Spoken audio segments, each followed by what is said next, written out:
제1장 첫눈 오는 밤 수연이 태어나다. 인천의 11월은 싸늘하고 조용했다. 그날 밤 도시는 첫눈을 맞았다. 하늘에서 흩날리는 작은 눈송이들이 아파트 옥상 위로 내려앉을 때 구립 인천병원 산부인과의 조명은 차갑고 창백하게 빛나고 있었다. 조용한 산실 안 한 여인이 침대 난간을 꽉 움켜쥐고 있었다. 이름은 지원. 30이 조금 넘은 그녀는 오직 혼자였다. 호흡은 거칠고 이마엔 땀이 송글송글 맺혔다. 그녀는 이 순간을 수백 번 상상했었다. 아기의 첫 울음소리, 따뜻한 피부의 감촉, 벅차오르는 기쁨. 하지만 현실은 상상과 달랐다. 그녀의 가슴 깊은 곳엔 설명할 수 없는 불안과 두려움이 웅크리고 있었다. 그것은 수개월 전 초음파 사진에서 이상징후라는 말이 처음 언급되던 순간부터 시작되었다. 그녀의 남편은 그 이후로 사라졌다. 아무런 말도 연락도 없이. 이런 아이는 받아들일 수 없다. 는 짧은 문자 한 줄이 마지막이었다. 지우개로 지워진 사람처럼 그는 사라졌고 지원은 홀로 남았다. 산부인과 의사는 머리가 희끗한 중년 남성이었다. 말수는 적었지만 손길은 침착했다. 조용한 긴장이 흐르는 가운데 한 번의 깊은 고통과 함께 아이가 세상에 나왔다. 순간 방 안은 정적에 휩싸였다. 아기의 울음소리가 들리지 않았다. 간호사들도 말이 없었다. 창밖에서 바람이 창문을 두드리는 소리만이 들려왔다. 아기는 괜찮은가요? 지원이 떨리는 목소리로 물었다. 의사는 고개를 숙인 채로 조심스럽게 말했다. 숨은 쉽니다. 울음은 조금 늦을 수 있습니다. 잠시만요. 불안이 가슴을 핥히었다. 그리고 마침내 간호사가 아이를 조심스럽게 담요에 싸서 지원의 품에 안겨주었다. 아이는 따뜻했고 미약하게나마 호흡도 일정했다. 조그만 주먹은 허공을 가르며 움직였다. 하지만 지원이 아이의 얼굴을 바라보는 순간 세상이 기울었다. 아기에게는 왼쪽 눈만 있었다. 오른쪽 눈이 있어야 할 자리는 아무런 상처도 없이 부드러운 피부만이 자리를 차지하고 있었다. 움푹 파인 것도 봉합된 흔적도 아닌 아예 눈이 자라지 않은 자리였다. 남아있는 왼쪽 눈은 아직 세상을 인식하지 못한 채 멍하니 깜빡이고 있었다. 의사가 무릎을 꿇고 지원 옆에 앉았다. 조용한 어조로 설명했다. 소환증이라는 희귀 질환입니다. 태아기 때 한쪽 눈이 정상적으로 발달하지 못한 경우입니다. 매우 드문 경우죠. 지원은 말없이 아기를 내려다보았다. 아이는 그녀의 가슴에 얼굴을 파묻고 조그맣게 몸을 꿈틀거렸다. 세상이 아직 아무것도 모르는 그 작은 생명은 자신을 기다리는 세상이 결코 너그럽지 않다는 것을 알 리 없었다. 초음파에서는 이상 없다고 했잖아요. 지원은 떨리는 입술로 말했다. 의사는 잠시 눈을 감았다. 정확한 진단은 어려웠습니다. 이러한 중증 사례는 한국에서도 연간 수건 내외입니다. 그녀의 눈에서 눈물이 흘러내렸다. 전날 밤 준비했던 아기옷, 인터넷에서 찾아본 육아일기, 그리고 평범한 엄마가 될 거라는 모든 상상은 한순간에 산산이 무너졌다. 한쪽 눈을 가진 이 작은 생명은 그 모든 기대와는 다른 존재였다. 미안해. 지원은 아기의 머리카락에 입을 대고 속삭였다. 엄마가 아직 충분히 강하지 못해서 미안해. 병실은 조용했다. 창문 너머로는 첫눈이 계속 내리고 있었다. 세상은 하얗게 변하고 있었지만 그녀의 마음속은 어둠과 낯선 두려움으로 가득 찼다. 그날 밤 지원은 잠들 수 없었다. 간이 침대에 누운 채로 아기의 미세한 숨소리를 들으며 머리맡을 지켰다. 평범함이라는 단어가 머릿속을 맴돌았다. 다른 엄마들처럼 아이가 두 눈으로 세상을 보고 뛰놀며 자라길 바랐던 그 꿈은 이제 더 이상 그녀의 몫이 아니었다. 새벽 3시쯤 아기가 작게 칭얼거렸다. 지원은 즉시 몸을 일으켜 아이를 안았다. 조심스럽게 품에 안기자 아이는 마치 본능처럼 그녀의 가슴에 얼굴을 묻고 숨을 고르게 쉬기 시작했다. 그 순간 지원의 가슴 깊은 곳에서 무언가가 움트기 시작했다. 그것은 절망이 아니었다. 두려움도 아니었다. 그것은 결심이었다. 이 아이는 병명이 아니다. 이 아이는 숫자나 사례가 아니다. 이 아이는 내 딸이다. 수연. 한쪽 눈을 가졌지만 모든 것을 품을 수 있는 아이. 그리고 나는 이 아이의 엄마다. 지원은 창밖을 바라보았다. 하얗게 쌓인 거리 위로 어렴풋이 아침 햇살이 비치기 시작했다. 세상은 아직도 차가웠고 사람들은 여전히 잔인할 수 있었다. 하지만 그녀는 알았다. 이 작은 병실 안에서 단단한 사랑이 시작되었다는 것을. 수연아. 그녀는 아이의 이름을 처음으로 불렀다. 세상이 어떻게 널 보든 엄마는 내 편이야. 평생. 수연은 눈을 감은 채 작게 숨을 내쉬었다. 그 숨결은 희미했지만 따뜻했다. 그녀는 아이를 꼭 안고 온몸으로 그 온기를 느꼈다. 조용히 그리고 단단하게 이제 그들의 여정이 시작되고 있었다. 눈이 녹기도 전 병원에서 퇴원한 지원과 수연은 인천의 오래된 아파트 단지로 돌아왔다. 엘리베이터는 삐걱거렸고 복도는 겨울 내내 햇볕이 들지 않아 차가웠다. 하지만 지원은 그곳이 유일한 안식처라 믿었다. 세상은 아직 준비되지 않았기에 그녀는 자신만의 작은 성을 만들기로 했다. 수연은 조용한 아이였다. 다른 아기들처럼 새벽에 우는 일도 드물었고 젖을 물 때도 얌전했다. 지원은 처음엔 그것이 편하다고 생각했다. 하지만 시간이 지나며 깨달았다. 조용함은 수능이 아니라 이미 세상과 거리를 두려는 본능일지도 모른다는 것을. 처음으로 바깥 세상에 나간 날은 1월의 어느 맑은 오후였다. 지원은 아기띠에 수연을 안고 근처 마트에 갔다. 두툼한 담요로 아이를 감싸고 얼굴 위엔 작은 모자를 씌웠다. 하지만 계산대 앞에서 담요가 약간 미끄러지며 수연의 얼굴이 드러났다. 눈에 띄지 않게 감싸졌던 오른쪽 눈 부위가 노출되었고 줄을 서던 아주머니 한 명이 시선을 고정했다. 어머. 짧은 탄식과도 같은 감탄사. 그 한마디는 칼날 같았다. 지원은 고개를 푹 숙였다. 계산을 마친 후 황급히 수연을 안고 밖으로 나왔다. 손은 떨렸고 입안은 바짝 말랐다. 마트 입구를 나서자마자 그녀는 눈을 감고 깊은 숨을 들이켰다. 이것이 시작이었다. 이제부터 세상은 수연을 다른 아이로 볼 것이다. 그리고 그 다름은 은근한 시선, 피하는 눈길, 지나친 관심 혹은 침묵으로 드러날 것이다. 집으로 돌아오는 길, 그녀는 유모차를 사야겠다는 생각을 접었다. 대신 좀 더 크고 깊은 모자를 주문했다. 얼굴의 반 이상을 가릴 수 있는 그런 모자. 처음에는 보호의 의미였지만 그 모자가 상징하는 것은 숨김이었다. 수연이 첫 돌을 지나자 지원은 동네의 작은 엄마 모임에 초대를 받았다. 어린이집에 보내기 전 사회성을 길러주기 위해서였다. 망설임 끝에 그녀는 참석을 결정했다. 도톰한 유아용 니트 모자를 씌우고 긴 스카프까지 감싼 채였다. 아파트 커뮤니티룸에서 모임이 열렸다. 5명의 엄마들과 비슷한 또래의 아이들이 함께 있었다. 커피를 마시며 웃고 떠드는 분위기 속 수연은 조용히 장난감 블록을 만지작거렸다. 한 아이가 다가왔다. 활달한 성격의 승호라는 남자아이였다. 왜 모자 써? 덥지도 않은데. 순수한 호기심이었다. 수연은 아무 말 없이 고개를 돌렸다. 한쪽 눈이 없대. 엄마가 말했어. 다른 아이가 속삭였다. 그 순간 지원의 온몸이 굳었다. 대화를 듣던 다른 엄마 한 명이 머쓱하게 웃으며 말을 돌렸다. 하지만 이미 방 안의 공기는 바뀌어 있었다. 지원은 그날 밤 수연이 잠든 뒤 조용히 욕실에 들어가 울었다. 소리내지 않으려 수건으로 입을 틀어막고 흐느꼈다. 그녀는 세상이 바뀌기를 기다리는 것보다 아이를 더 작게 숨기는 것이 빠르다고 느꼈다. 하지만 그 선택은 수연의 감정에 깊은 그림자를 드리웠다. 3살이 된 어느 날 수연은 자발적으로 모자를 쓰기 시작했다. 겨울도 아닌 봄이었다. 실내에서도 잠자기 전에도 모자를 벗지 않으려 했다. 지원이 부드럽게 벗기려 하면 작은 손으로 고집스럽게 눌렀었다. 왜 모자를 그렇게 쓰고 있니? 지원이 조심스럽게 물었다. 그냥 보기 싫어. 뭐가 보기 싫어? 내 얼굴. 못생겼잖아. 다들 이상하대.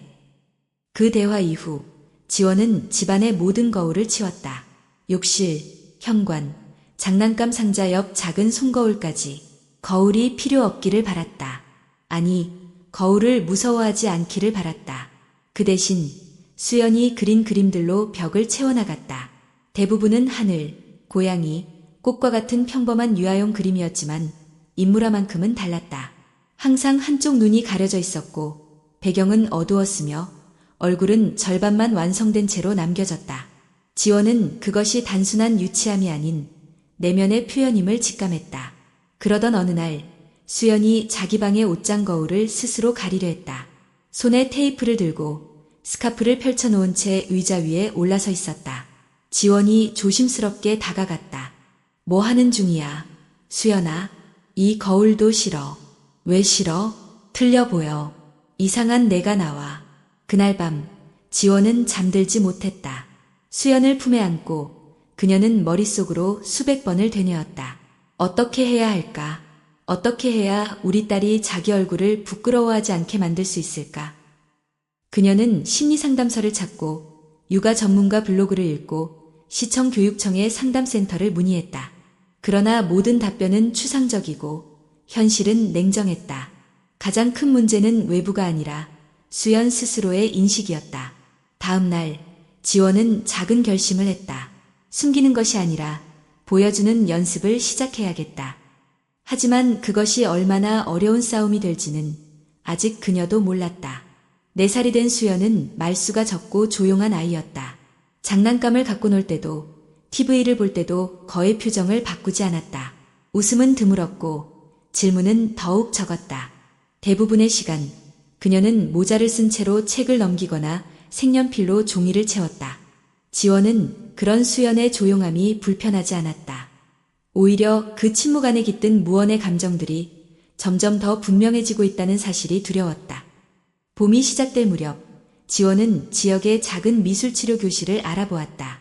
유아 대상의 감정표현 수업으로 말보다는 그림과 놀이를 통해 내면을 드러내도록 돕는 프로그램이었다. 수연은 처음엔 낯설어했지만 수업에 참여할수록 점점 집중하기 시작했다. 선생님은 아이들에게 자기 얼굴 그리기를 과제로 주었다. 대부분의 아이들은 동그란 얼굴에 눈, 코, 입을 그리고 머리카락을 덧붙였다. 하지만 수연의 그림에는 항상 한쪽 눈이 없었다.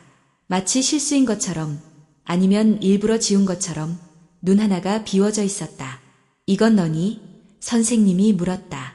수연은 고개를 끄덕였다. 왜 눈이 하나일까? 이쪽은 없어. 그래도 괜찮아. 그래도 예쁜 얼굴이야. 하지만 수연은 선생님의 말을 믿지 않는 눈빛이었다. 아이는 어른의 위로보다 또래의 시선을 더 깊이 받아들인다. 그리고 그녀는 이미 충분히 많은 눈길을 견뎌왔다. 어느 날 저녁, 지원은 수연과 함께 거실에서 블록을 쌓고 있었다. TV에서는 어린이 연기자가 출연하는 오디션 프로그램이 방송되고 있었다. 화면 속 아이는 수연과 또래였지만 화사한 의상에 밝은 눈웃음을 지으며 무대를 누비고 있었다. 수연이 블록을 멈추고 TV를 바라보았다. 엄마, 나도 저기 나갈 수 있어? 지원은 놀랐다. 그렇게 내성적인 아이가 그런 질문을 할 줄은 몰랐다. 그럼 수연이도 원하면 할 수 있지. 근데 나처럼 생긴 애는 안 나와. 그 말은 칼처럼 가슴을 찔렀다. 지원은 조심스럽게 말했다. 수연아, 내 모습은 특별해. 누구나 다르게 생겼고 다르게 자라는 거야. 수연은 잠시 말이 없었다가 조용히 말했다. 사람들이 다르게 생긴 사람을 무서워해. 그 말에는 경험에서 나온 확신이 담겨 있었다. 단순한 상상이 아니었다. 지원은 아무 말도 할 수 없었다. 아이는 이미 세상이 정해놓은 기준을 내면화하고 있었다. 며칠 후 어린이집에서 작은 사건이 벌어졌다. 실외놀이 시간이었고 아이들은 운동장 한쪽에서 모래놀이를 하고 있었다. 수연은 평소처럼 모자를 쓰고 조용히 혼자 놀고 있었다. 그런데 한 남자아이가 수연에게 다가와 말했다. 왜 맨날 모자 써? 벗어봐. 싫어. 뭐 이상한 거 있어? 그리고는 갑자기 모자를 잡아챘다. 수연은 소리도 지르지 못한 채 뒤로 물러났다. 모자는 바닥에 떨어졌고 아이 몇 명이 그 순간 수연의 얼굴을 보게 되었다. 으악. 진짜 눈 없네. 무섭다. 몇몇 아이들의 반응은 너무나 솔직했고 너무나 가혹했다. 수연은 얼굴을 감싸며 그대로 운동장을 벗어나 어린이집 옆 화단으로 달아났다. 선생님이 부랴부랴 따라갔지만 아이는 말을 잃은 채 울지도 못했다. 그날 오후 어린이집에서 연락을 받은 지원은 허겁지겁 달려왔다. 아이의 상태는 외상은 없었지만 눈빛은 얼어붙어 있었다. 집으로 돌아오는 차 안에서 수연은 아무 말도 하지 않았다. 창밖만 바라봤다. 집에 도착해 옷을 갈아입히려던 지원이 수연의 등을 닦아주던 순간 아이가 작게 속삭였다. 다들 싫어해. 나를. 아니야. 아무도 널 싫어하지 않아. 거짓말이야. 다들 눈이 이상하대. 괴물 같대.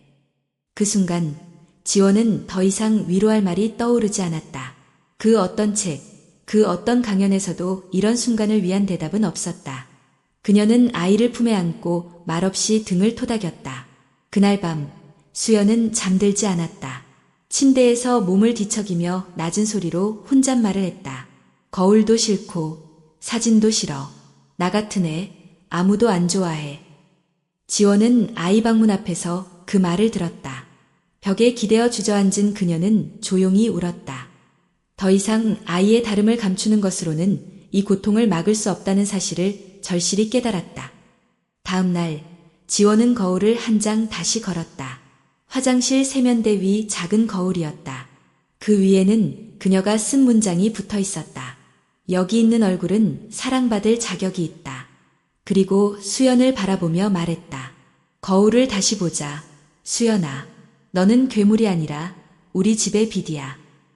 수연은 아무 대답도 하지 않았지만 그날 밤 모자를 벗고 잠자리에 들었다.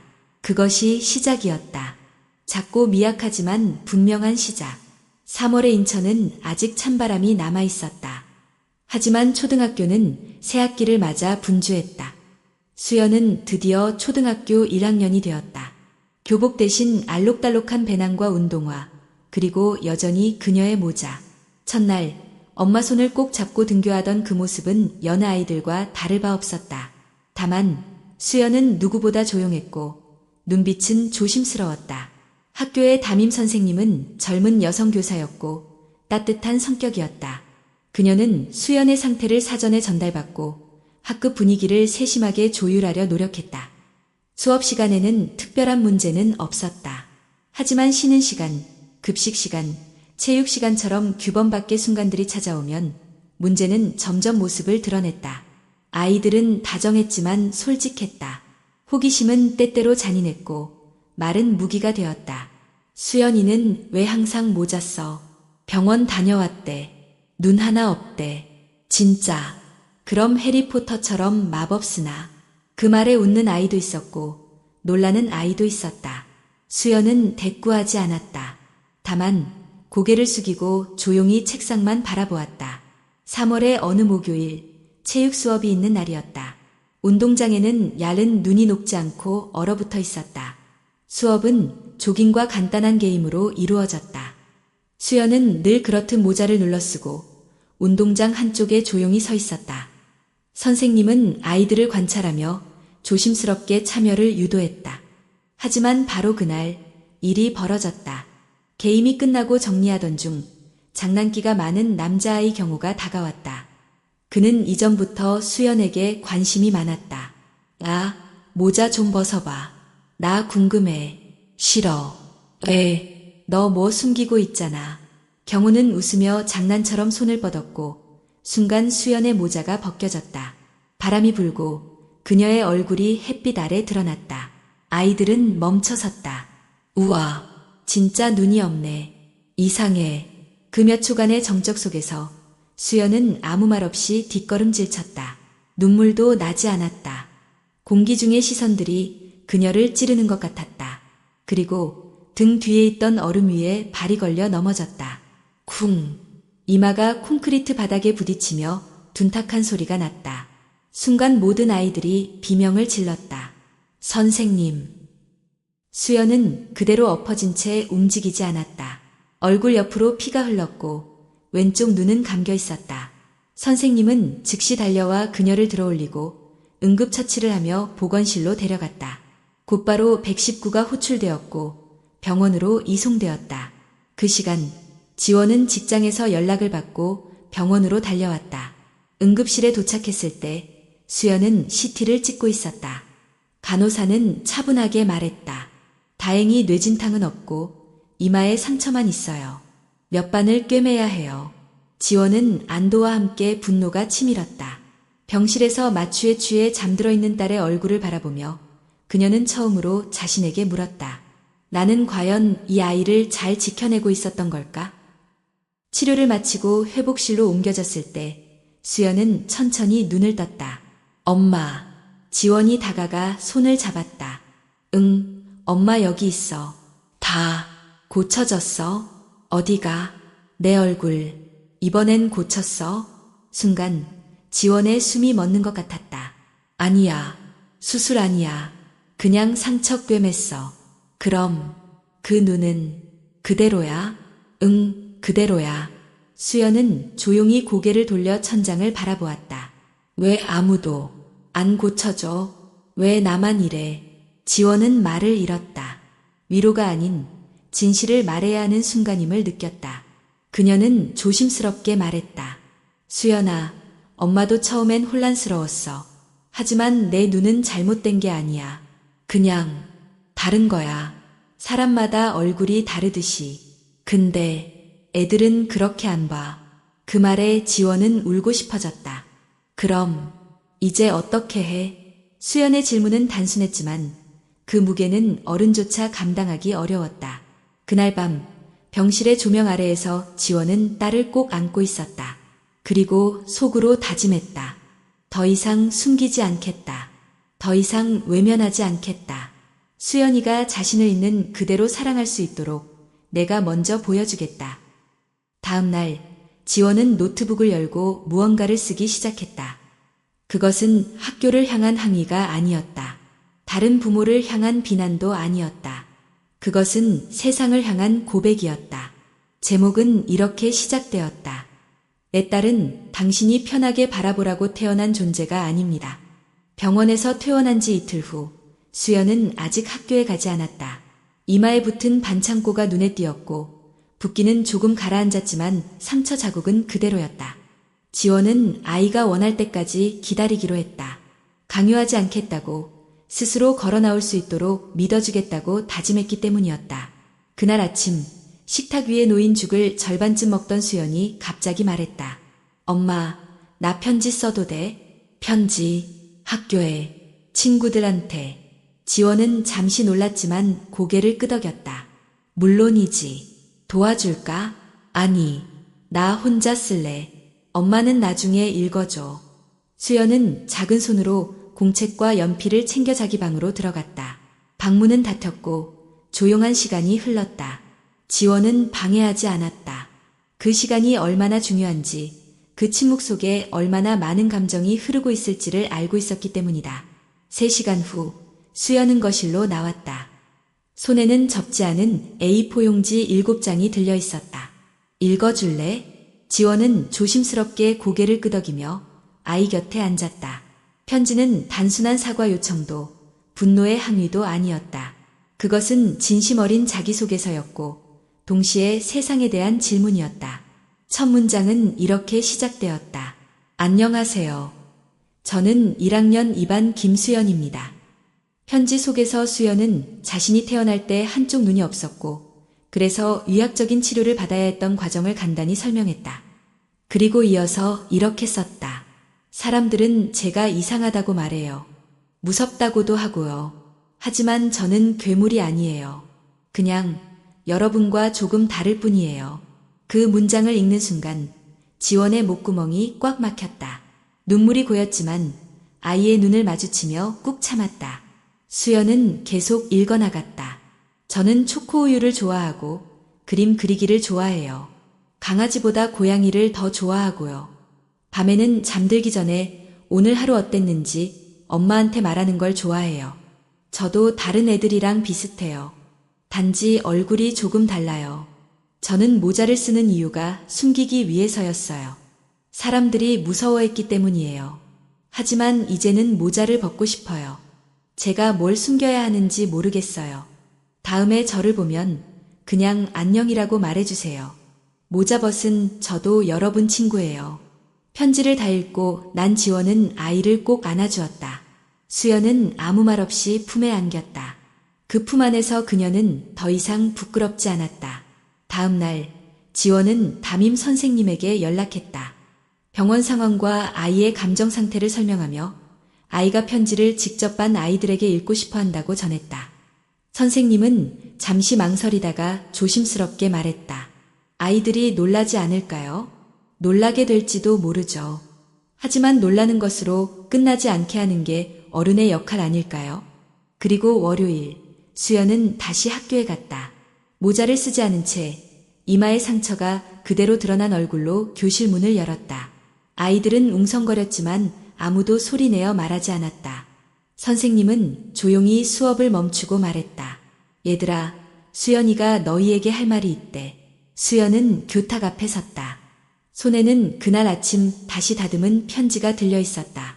아이들의 시선이 모였다. 어떤 시선은 호기심이었고 어떤 시선은 경계였으며 또 어떤 것은 미안함이 담겨 있었다. 수연은 떨리는 손으로 첫 장을 펼치고 읽기 시작했다. 목소리는 작았지만 또렷했다. 교실은 숨죽인 듯 조용했다. 아이들은 집중했고 선생님은 눈을 감은 채 듣고 있었다. 편지가 끝났을 때 몇 초간 정적이 흘렀다. 그리고 누군가가 박수를 쳤다. 그건 반에서 가장 조용했던 한 여자아이였다. 이어서 몇몇 아이들이 따라 박수를 쳤고 마침내 교실 전체가 박수로 가득 찼다. 그날 오후 교장 선생님은 특별히 전교생이 모이는 아침조회 시간을 할애해 수연의 편지를 다시 읽기로 결정했다. 읽는 사람은 수연이 아닌 담임 선생님이었다. 그녀는 마이크 앞에서 잠시 멈춰 숨을 고른 뒤 편지를 낭독했다. 운동장에 모인 학생들과 선생님들 사이에서 감탄과 눈물이 이어졌다. 며칠 후 학교는 전교생을 대상으로 다름을 이해하는 주간을 만들었다. 각 반에서는 차별과 외모, 신체적 다양성에 대한 토론과 체험 활동이 이루어졌고 수연은 그 중심에 서게 되었다. 그리고 무엇보다 놀라운 변화는 아이들이 수연을 다시 보기 시작했다는 것이었다. 어떤 아이는 다가와 편지 읽을 때 멋졌어라고 말했고 어떤 아이는 같이 점심 먹자고 손을 내밀었다. 수연은 여전히 조심스러웠지만 모자는 점점 사라졌고 거울 앞에 서는 시간이 늘어났다. 어느 날 밤 수연은 거실 거울 앞에 서서 자기 얼굴을 오래 바라보았다. 그리고 혼잣말처럼 말했다. 그냥 나야. 지원은 부엌에서 조용히 그 모습을 지켜보며 눈을 감았다.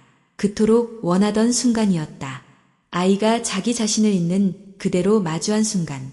그 작고 단단한 시작이 긴 치유의 여정에서 가장 빛나는 발걸음이 되리라는 것을 그녀는 알고 있었다.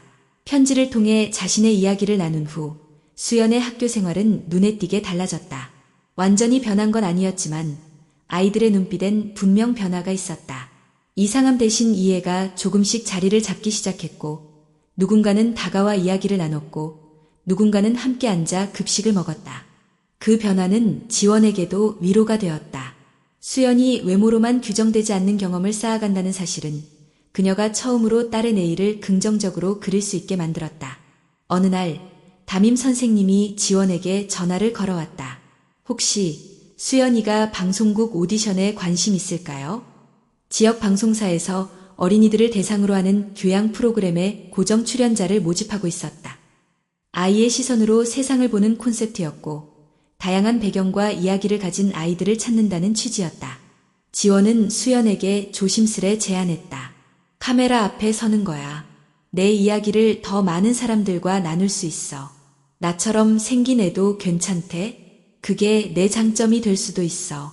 며칠 고민하던 끝에 수연은 출연 신청서를 제출했다. 짧은 영상과 자기소개서를 보낸 뒤 1차 합격 통보가 도착했다. 그리고 최종 면접이 서울의 방송국에서 진행되었다. 면접 당일 수연은 단정하게 머리를 묶고 가장 좋아하는 하늘색 원피스를 입었다. 모자는 쓰지 않았다. 대기실엔 또래 아이들이 있었고 모두 눈이 반짝이고 말이 많았다. 수연은 조금 긴장했지만 두 손을 무릎 위에 올려놓고 조용히 자신의 차례를 기다렸다. 면접은 짧았다. 3명의 심사위원이 앉아 있었고 밝은 조명을 받은 테이블 앞에서 수연은 자신의 이야기를 또박또박 이야기했다. 태어날 때부터 한쪽 눈이 없었어요. 처음엔 많이 숨었고 많이 울었어요. 하지만 지금은 제가 이상하지 않다는 걸 알아요. 그냥 다를 뿐이에요. 면접이 끝난 후 지원은 수연의 손을 잡고 방송국 앞을 나섰다. 정말 잘했어. 엄마는 너무 자랑스러워. 선택될까? 그건 그들의 몫이지만 넌 이미 이겨냈어. 며칠 후 방송국에서 연락이 왔다. 간단한 문자였다. 최종 선발에서 제외되었습니다. 응원합니다. 지원은 문자 내용을 보고 한동안 말이 없었다. 그리고 수연에게 조심스럽게 말했다. 수연아, 이번엔 안 되었다고 해. 글쎄, 아마도 다른 친구들이 더 잘 어울렸다고 생각했나 봐. 하지만 그날 밤 우연히 방송국 내부 관계자가 쓴 블로그 글이 온라인 커뮤니티에 올라왔다. 거기엔 이런 문장이 있었다. 외모로 인해 시청자의 시선을 분산시킬 수 있는 부분은 고려 대상이 될 수밖에 없었다. 그 글을 본 지원은 눈을 감았다. 그리고 조용히 노트북을 켰다. 몇 시간 후 그녀의 이름으로 된 블로그에 글이 올라왔다. 제목은 이랬다. 우리 아이는 화면 속에 설 자리가 없는가. 그 글은 단순한 항의가 아니었다. 지원은 그동안 수연이 겪어온 시선과 말들, 변화와 성장을 담담히 써내려갔다. 딸아이는 세상을 향해 마음을 열었고 자기 자신을 있는 그대로 드러냈습니다. 하지만 화면은 그 용기를 받아들이지 못했습니다. 우리는 언제쯤 다름을 부담이 아닌 가치로 여길 수 있을까요? 글은 빠르게 퍼져나갔다. 누리꾼들은 분노와 공감을 동시에 드러냈다. 아이에게 상처 준 건 방송이 아니라 사회 전체야. 아직도 외모가 기준이 되는 세상인가요? 수연이라는 아이 꼭 보고 싶어요. 하루가 채 지나기도 전에 몇몇 유명 인플루언서와 작가들이 해당 글을 공유했다. 방송국은 논란이 확산되자 공식 입장을 내지 않았지만 결국 해당 프로그램의 구성 방향을 수정하겠다는 입장을 밝혔다.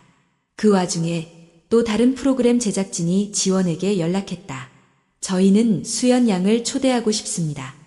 주제가 있는 그대로의 나를 말하다입니다.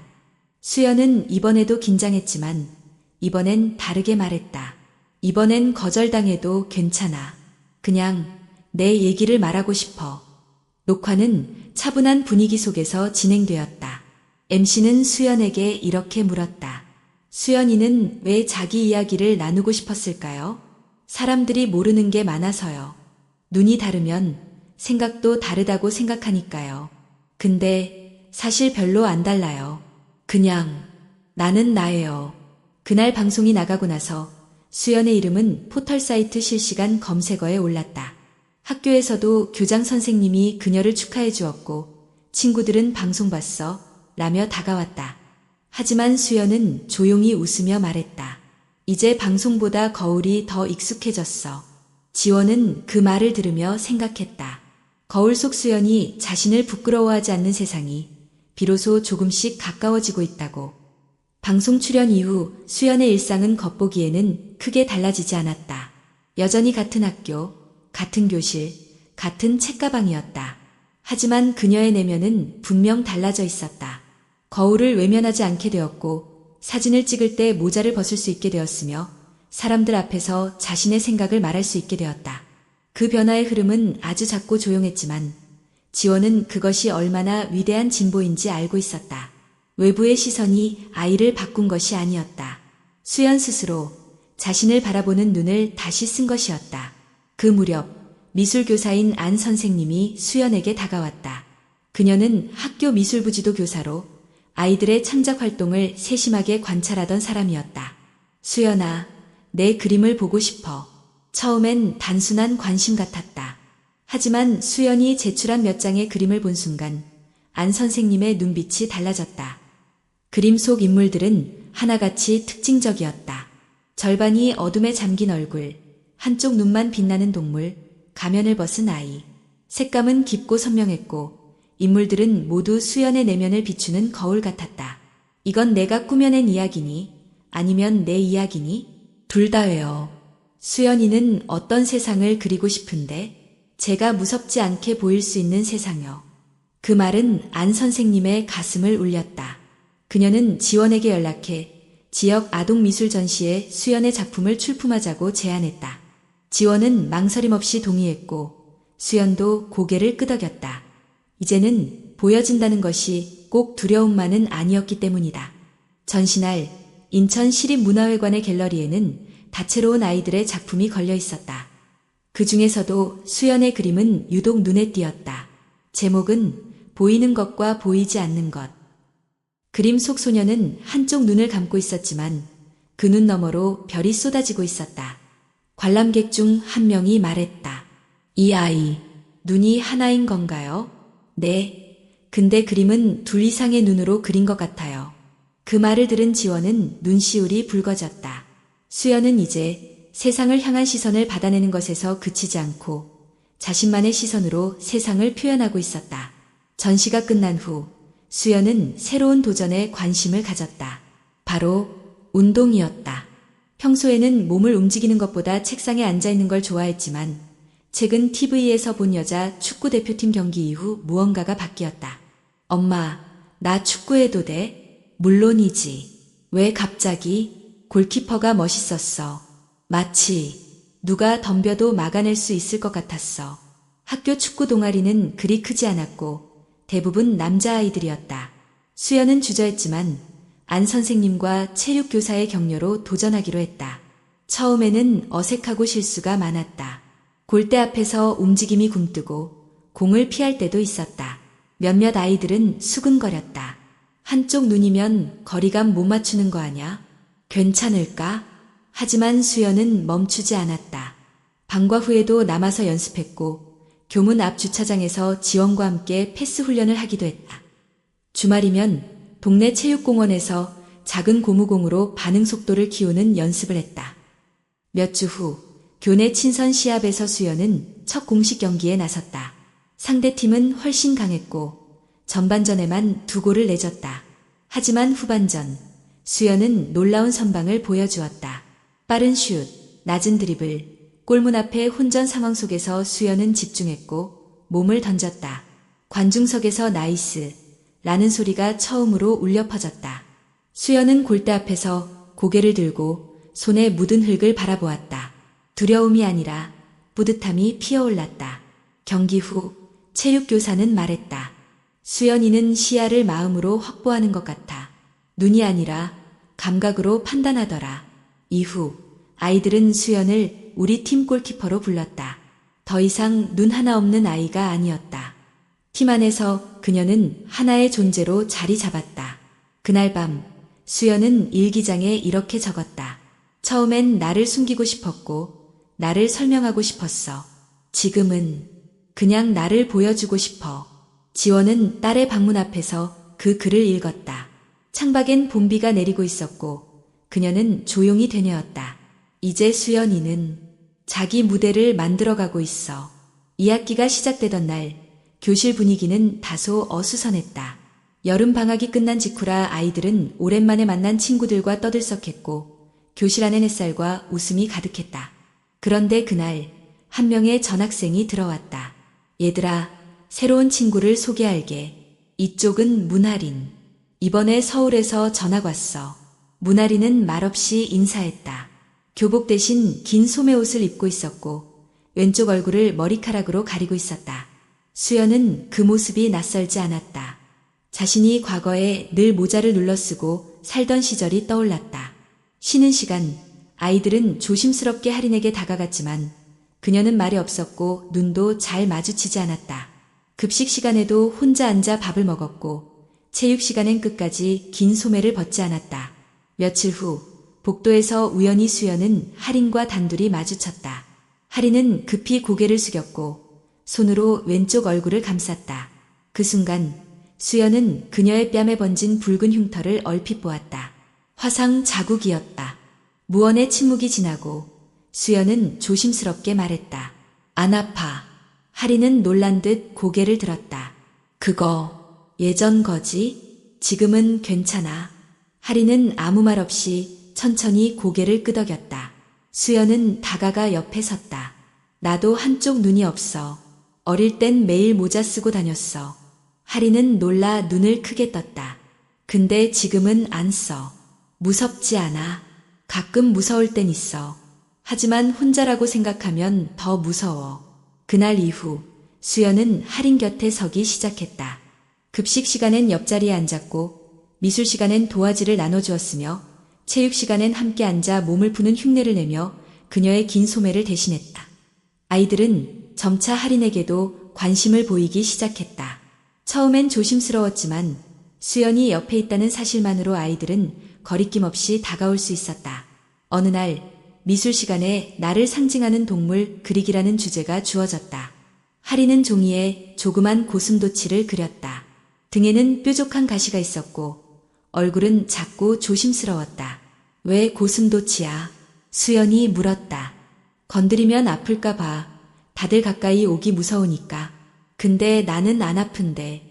하리는 말없이 웃었다. 그 웃음은 처음이었다. 그날 이후 하리는 수연과 함께 점점 교실 속에 녹아들었다. 아이들과 말도 조금씩 섞기 시작했고 긴 소매도 점점 짧아졌다. 어느 날은 반소매 티셔츠를 입고 친구들과 줄넘기를 했다. 땀이 흘렀지만 얼굴은 환했다. 선생님은 수연에게 말했다. 하린이가 이렇게 달라질 수 있었던 건 내 덕분이야. 수연은 고개를 저었다. 아니에요. 그냥 내가 예전에 겪은 걸 아니까요. 학교에서 다름을 존중하는 발표회가 열리던 날 수연과 하리는 함께 무대에 섰다. 수연은 눈이 없는 자신을, 하리는 화상을 입은 얼굴을 이야기했다. 수연이 말했다. 우리 둘은 다르지만 그래서 더 잘 이해할 수 있어요. 상처는 숨기는 게 아니라 보여주는 거예요. 그래야 두려움이 줄어들거든요. 하린도 떨리는 목소리로 말했다. 예전엔 거울이 싫었어요. 근데 지금은 조금 덜 무서워졌어요. 내 얼굴을 봐주는 친구가 있으니까요. 무대 아래선 박수가 쏟아졌다. 선생님, 학부모, 친구들 모두가 그 두 아이의 용기 앞에서 고개를 끄덕였다. 그날 밤 집으로 돌아온 수연은 거실에 앉아 조용히 그림을 그렸다. 한 아이가 또 다른 아이의 손을 잡고 숲길을 걷는 모습이었다. 그림 아래엔 작은 글씨가 쓰여 있었다. 같이 걷는다면 아무리 어두운 길이라도 괜찮아. 지원은 그 그림을 보고 한참 동안 말을 잇지 못했다. 아이가 이제는 누군가의 그림자가 아닌 누군가의 빛이 되어주고 있었다. 그리고 그녀는 알고 있었다. 그 빛은 아주 오래전 자신이 한 품 안에서 지켜낸 작은 숨결에서 시작되었다는 것을. 초등학교 5학년이 된 봄, 수연은 또 한 번 자신의 삶을 바꿀 수 있는 갈림길 앞에 섰다. 어느 날 병원 정기 검진을 마친 후 담당 의사인 장 교수는 조심스레 말을 꺼냈다. 이제 수연이 나이라면 시각보조 이식술을 고려해 볼 수 있습니다. 지원은 놀라 눈을 크게 떴다. 보조 이식술이요? 네, 기술이 많이 발전했습니다.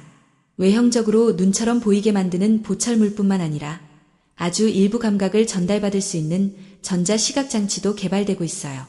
물론 시력을 되찾는 것은 아니지만 사회적 심리적으로 많은 도움이 되는 경우가 있습니다. 그 말은 오랜 시간 마음속 깊이 묻어두었던 바람을 다시 끌어올렸다. 하지만 동시에 수많은 질문이 떠올랐다. 수연이는 이걸 원할까? 아니면 이건 우리 사회가 원하고 있는 모습일까?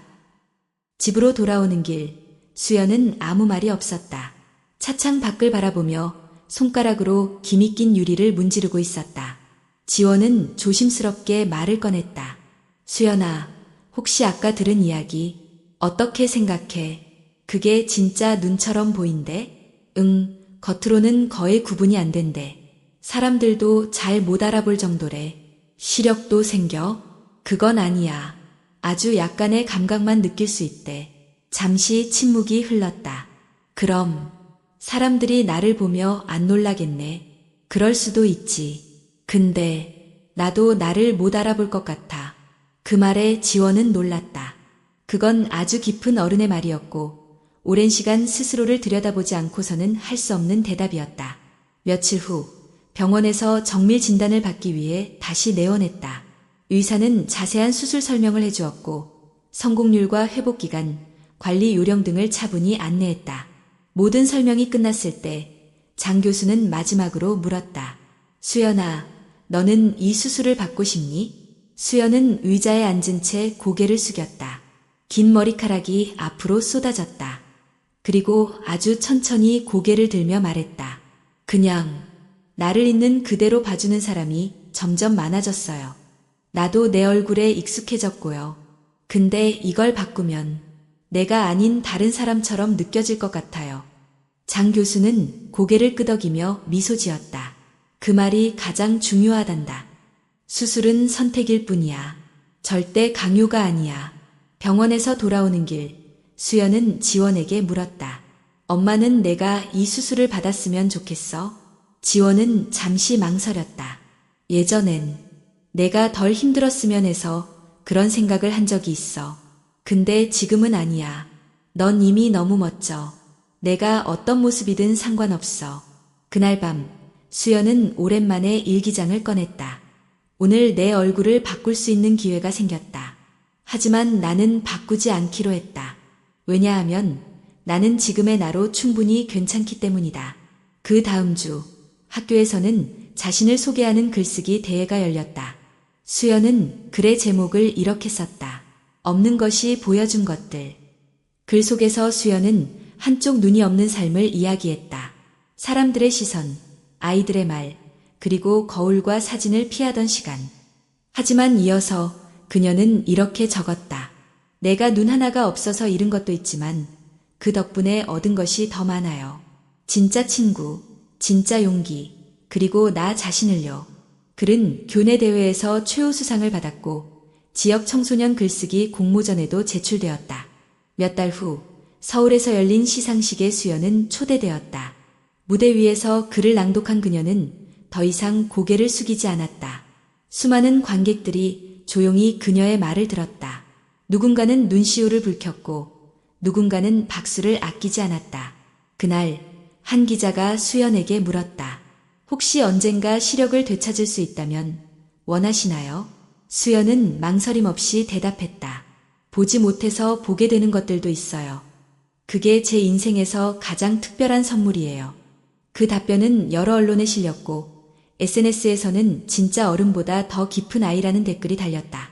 하지만 무엇보다도 그 말을 들은 지원은 그 자리에서 조용히 눈물을 흘렸다. 그 눈물은 후회나 아픔이 아니었다. 그것은 처음으로 이 아이는 괜찮다고, 정말 괜찮아졌다고 확신할 수 있었던 순간의 눈물이었다.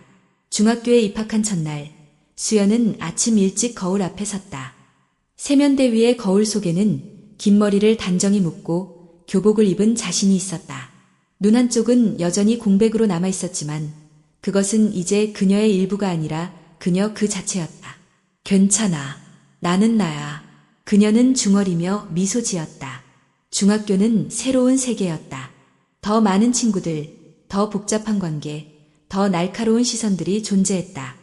하지만 수연은 이제 스스로를 숨기지 않았다. 전학 첫날 자기소개 시간, 그녀는 교탁 앞에 서서 또렷이 말했다. 저는 김수연입니다. 한쪽 눈이 없습니다. 하지만 제가 보고 싶은 것들은 충분히 볼 수 있습니다. 저는 그림을 그리고 골키퍼를 하고 글을 씁니다. 앞으로 저를 천천히 알아가 주세요. 아이들은 잠시 조용했지만 곧 따뜻한 박수가 뒤따랐다. 그날 이후 수연은 다른 아이가 아니라 멋진 아이로 불리기 시작했다. 학교 생활이 바빠지는 중에도 수연은 여전히 그림을 그렸다. 자신만의 시선으로 세상을 담았고 지역 청소년 미술 공모전에서 수상하며 작가로서의 가능성을 인정받기 시작했다.